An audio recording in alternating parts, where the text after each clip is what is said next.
నమస్తే. RK24 టాక్స్కి స్వాగతం. నేను మీ రామకృష్ణ. ఆంధ్రప్రదేశ్లో ఇప్పుడు మొత్తం రాజకీయాలు, సోషల్ మీడియాలో వ్యవహారాలు చేబ్రోల్ కిరణ్ టీడీపీకి సంబంధించిన ఐటీడీపీ కార్యకర్త వైపు తిరుగుతున్నాయి. ఆయన ముఖ్యంగా జగన్మోహన్ రెడ్డి, మాజీ ముఖ్యమంత్రి, వైఎస్ఆర్సీపీ అధినేత జగన్మోహన్ రెడ్డికి సంబంధించిన ఆయన సతీమణి భారతి గారి గురించి చేసిన కొన్ని అప్రజాస్వామిక, అదేవిధంగా అవమానవీయ మాటలు అవుతున్నాయో అవి ఎవరు కూడా స్వాగతించదగ్గే కాదు. అయితే టీడీపీ చాలా జాగ్రత్తగా వెంటనే అతన్ని పార్టీ సస్పెండ్ చేసింది. అంతేకాదు అతనిపైన కేసు పెట్టమని ప్రభుత్వం పోలీసులకు ఆదేశించడంతో గుంటూరు జిల్లా నల్లపాడు పోలీసులు అతన్ని అదుపులోకి తీసుకున్నారు. ఇదేటా వైఎస్ఆర్ కాంగ్రెస్ పార్టీకి సంబంధించిన అనేక మండలాలకు సంబంధించిన నాయకులు, జిల్లాల నాయకులు, రాష్ట్రం మొత్తం కూడా చేబ్రోల్ కిరణ్ను అరెస్ట్ చేసి కఠినంగా శిక్షించాలంటూ, మహిళల పట్ల కూటమి ప్రభుత్వం అనుచితంగా వ్యవహరిస్తుందంటూ పోలీస్ స్టేషన్లో కంప్లైంట్ కూడా ఇచ్చారు.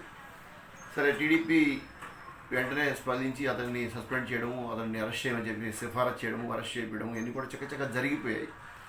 ఏదేమైనా ఈ రకమైన వాతావరణం ఏది ఉందో,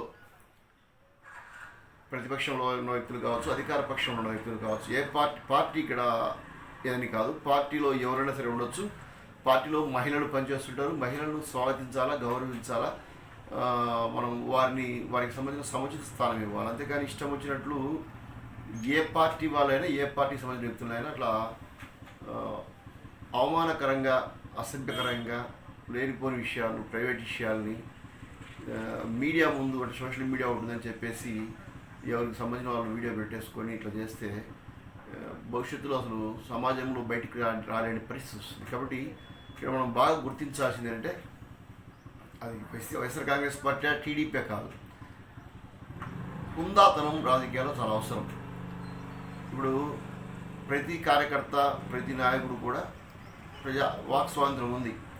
వాక్ స్వాతంత్రం అని చెప్పేసి ఇతరుల యొక్క మనసుకు గాయపరిచే విధంగా, ఇతరుల యొక్క గౌరవాన్ని కించపరిచే విధంగా మాట్లాడడం ఏమాత్రం సబబు కాదు, చట్టపరంగా కూడా కరెక్ట్ కాదు. అందుకని గత ప్రభుత్వంలో కూడా ఇలాంటి జరిగాయి, చాలా జరిగాయి.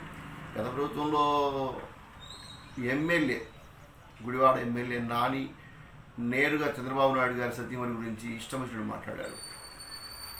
సరే, అప్పట్లో వైఎస్ఆర్ కాంగ్రెస్ పార్టీ దానిపైన చర్యలు తీసుకోలేదు, కానీ మందలించలేదు. అంటే కంట్రోల్ చేసి ఉంటే అప్పట్లోనే బహుశా ఇప్పుడు టీడీపీ వాళ్ళు రెచ్చిపోయేవాళ్ళు కాదు. కాబట్టి టీడీపీ వాళ్ళు మంచి వాళ్ళని చెప్పడం కాదు, అట్లా చెడ్డోళ్ళని చెప్పడం కాదు, ఎవరి ప్రభుత్వం వాళ్ళు చేస్తూ వస్తున్నారు. టీడీపీ కడుగు ముందుకేసి వెంటనే సస్పెండ్ చేసింది.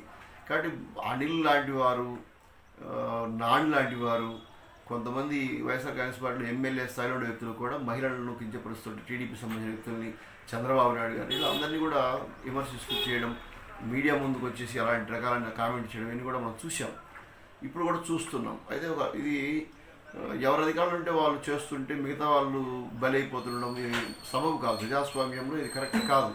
అందుకనే ప్రభుత్వాలు దీనికి ఒక రకమైన నిర్ణయం తీసుకోవాలి. ఎవరైతే ఇతరుల యొక్క మనసును గాయపరిచి లేదా హక్కులను కాలు రాస్తూ వారి యొక్క స్వేచ్ఛను కాలు రాసే విధంగా కామెంట్లు పెడతారో, పోస్టులు చేస్తారో వారిపైన కఠినమైన చర్యలు తీసుకోవడం అనేది స్వాగతించాల్సిన విషయం. ఇక అంటే వారికి సంబంధించిన పబ్లిక్ అఫేర్ ఏది ఉందో, వాళ్ళు మంత్రిగా సరిగ్గా పనిచేయలేదు, ఎమ్మెల్యేగా సరిగ్గా పనిచేయలేదు, లేదా అధికారిగా లంచం తీసుకుంటున్నాడు, ఇలాంటివి సోషల్ మీడియాలో రావడం స్వాగతించాల్సిన విషయం. ఎందుకంటే సోషల్ మీడియా అనేది కూడా ఇప్పుడు పదునైన ఆయుధం. అయితే వ్యక్తిగత విషయాలు, వారికి సంబంధించిన శీలానికి సంబంధించిన విషయాలు, వారికి సంబంధించిన కుటుంబ నేపథ్యం ఉన్న విషయాలు మాత్రం ఎట్టి పరిస్థితుల్లో కూడా ఈ సోషల్ మీడియా కానీ, ఇంకొక మీడియా కానీ, ఏదైనా కావచ్చు, ప్రింట్ కావచ్చు, ఎలక్ట్రానిక్ కావచ్చు, దాన్ని స్వాగతించడానికి అవకాశం లేదు. సాధారణంగా ప్రింట్ మీడియా అయితే పార్లమెంటరీ వర్డ్స్ తప్ప అన్పార్లమెంటరీ వర్డ్స్, అప్రజాస్వామికమైన పదాలను, ఏదో బూత్ పదాలు వాటిని ఎట్టి పరిస్థితుల్లో కూడా ముద్రించదు, స్వాగతించదు. అయితే ఎలక్ట్రానిక్ మీడియాకి వచ్చినాక కొంత నడుస్తుంది, సోషల్ మీడియా వచ్చినాక పూర్తి అయిపోయింది అది. కాబట్టి దీనిపైన కాస్త పాలక పక్షం సంబంధించిన నాయకులు లేదా అధికారులు, కోర్టులు దృష్టి పెట్టి వీటిని నియంత్రించకపోతే వాక్ స్వాతంత్రం పేరుతోటి ఇతరుల యొక్క హక్కులను లేదా ఇతరుల యొక్క వ్యక్తిత్వాన్ని హననం చేయడం అనేది సాధారణంగా జరిగిపోతుంది. దీనికి ఫుల్ స్టాప్ పడాల్సిన సమయం వచ్చింది. కాబట్టి ఎట్టి పరిస్థితుల్లో కూడా అన్ని పక్షాలు దీన్ని ఆచరించాలి. మనకు సంబంధించిన భార్యలు, బిడ్డలు, తల్లులు పార్టీల్లో పనిచేస్తుంటారు లేదా సమాజంలో పనిచేస్తుంటారు, గుర్తింపు తెచ్చుకుంటారు. వాళ్ళ విధంగా ఎవరైనా టార్గెట్ చేసి మాట్లాడితే వాళ్ళు అలాంటి వ్యక్తులు బయటకు వచ్చి చేసే పని అవకాశం ఉండదు. కాబట్టి ఇది కరెక్ట్ కాదనే విషయాన్ని దృష్టిలో పెట్టుకోవాలా. పబ్లిక్ మొత్తం కూడా దీనిపై కాస్త ఫోకస్ పెట్టి అధికారులు అదేవిధంగా నాయకులు దీనిపైన ఒక చట్టబద్ధమైన చర్యలు తీసుకునే విధంగా ప్రయత్నించాలని చెప్పేసి ఆకాంక్షిద్దాం, కోరుకుందాం. Thank you for watching RK24 Talks.